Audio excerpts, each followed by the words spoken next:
અવની તેની સંભોગ ક્રીડા સંતોષીને રાજ તરફ જોઈને માત્ર પ્રેમભર્યું સ્મિત આપી રહી છે. ત્યાં જ અચાનક સંભોગ સ્થિતિમાં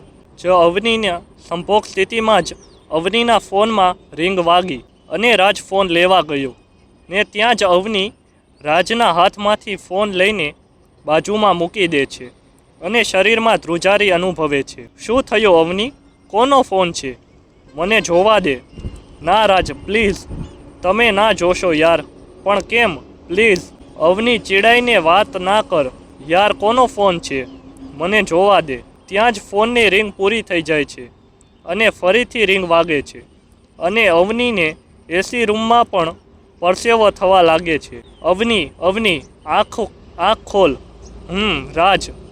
અવની શું થાય છે? બોલને યાર. સંભોગ રસમાં પથરાયેલી અવની તેના હાથ રહેલા ફોનને સાયલેન્ટ મોડ પર મૂકી દે છે અને પ્રેમ કરનાર રાજને તેની મોહક અદાઓમાં લાવીને વાતમાં તેની સાથે પ્રેમ લાપ કરવા લાગે છે. રાજ, મને ચક્કર આવે છે યાર, બટ હમણાં સુધી તો સારું હતું. અચાનક શું થઈ રહ્યું છે તને? મને કંઈ સમજાતું નથી. બસ તું મારો હાથ પકડી રાખ, મને સારું લાગે છે. જાના, તને કંઈ જ નહીં થવા દઉં. તને દવાખાને લઈ જાઉં યાર. ના, મારે ક્યાંય નથી જવું. બસ મારે તારી સાથે રહેવું છે. હું સાથે જ છું યાર. એવી રીતે નહીં, પણ મારે તારી સાથે સૂઈ જવું છે ફરીથી. પણ અવની, તને તો ચક્કર આવે છે ને યાર, તો કેવી રીતે? પ્લીઝ. ઓકે. આખરે પાગલ થયેલ રાજ અને તેની પ્રેમિકા એટલે કે અવનીની વાત માની જાય છે અને તેની સંભોગની ઈચ્છાને માન આપવા માટે ફરીથી તૈયાર થઈ જાય છે. રાજ ધીરે ધીરે અવનીને ગાલીચા વાળ પલંગમાં સુવડાવી અવનીના માથા નીચેથી પોતાનો હાથ લઈને તેની ડાબી બાજુના પડખે સૂઈ જાય છે અને જમણા હાથથી અવનીના અંગ પર હાથ ફેરવે છે અને અવની તેની હવસની ક્રીડાને વધુને વધુ રોમાંચિત કરવાના પ્રયત્નો કરી રહી છે. રાજ અવનીની નાભી સુધી તેની આંગળીઓને સહેલાવે છે અને અવની રાજને દબાણપૂર્વક આલિંગન આપીને સંભોગની માંગણી કરે છે. રાજ, મને તારી સાથેનો સહવાસ પસંદ છે. મને પણ જાના.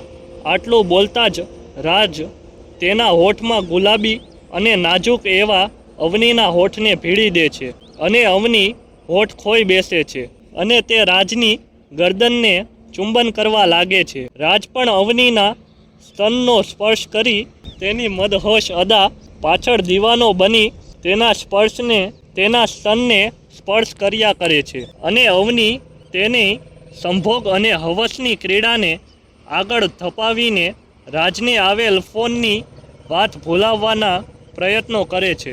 રાજ, આઈ લવ યુ ટુ. રાજ, મારા રાજ. હા બોલને અવી, તું અત્યારે મને મસ્ત લાગે છે.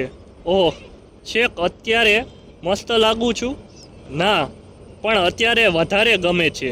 હા, ખબર જ છે. આ રીતે મસ્તી ભર્યા અંદાજમાં બંનેની વાતો ચાલુ રહે છે અને સંભોગની ક્રીડા પૂર્ણ કરી રાજ અને અવની એસીવાળા રૂમમાં ક્રીડા પછીના થાક માટે થોડો આરામ કરે છે. મજા આવી ગઈ રાજ. હા, મને પણ. હવે ફ્રેશ થઈ જઈએ. હા, તો ફ્રેશ તો થવું જ પડશે ને યાર. અને હવે નીકળીએ ને? હા જાન. તો ઊભા છો શું? જલ્દી તૈયાર થઈ જાવ ને યાર. હા, થાવ જ છું યાર. પણ એક વાત બોલું? હા બોલો. આપણે સાથે જ નાહી લઈએ એટલે ફ્રેશ થઈ જવાય. વાવ, ગુડ આઈડિયા. આમ બોલીને અવની તાલીઓનું મન આપતી હોય તે રીતે નાટક કરીને રાજને હેરાન કરે છે, પણ રાજ તેની હેરાનગતિમાં પણ પ્રેમ જ જોવે છે. ચાલને. હા ચાલો યાર.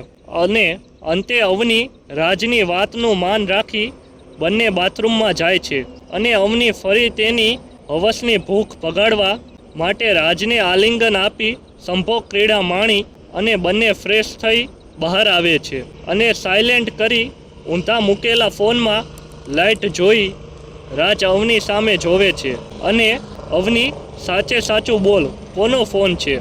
શું અવની સાચો જવાબ આપશે? આવેલ ફોન કોનો હશે? શું રાજ અને અવની વચ્ચેના સંબંધોમાં તિરાડ પડશે કે નહીં? આગળ શું થશે? હવે તે જાણવા માટે રાહ જુઓ આવતા એપિસોડની.